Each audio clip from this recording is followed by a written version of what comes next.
Hey everyone! Today we're solving a math problem that involves computational algebra. Let's go step by step. Take time to read the question.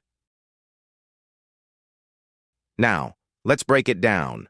We know that for the first 50,000 downloads, the developer earned $1.20 per download.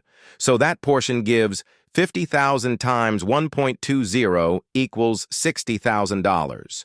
Now, the remaining revenue comes from downloads beyond 50,000 at a rate of $0.75 per download.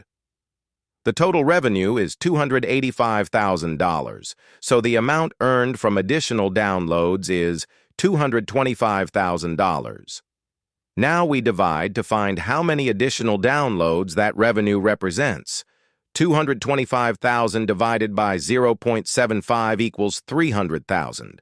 So the number of extra downloads is 300,000. Add the original 50,000. 50,000 plus 300,000 equals 350,000 total downloads. So the correct answer is option C. If this breakdown helped, be sure to like and subscribe for more GMAT-style problem explanations. See you in the next video.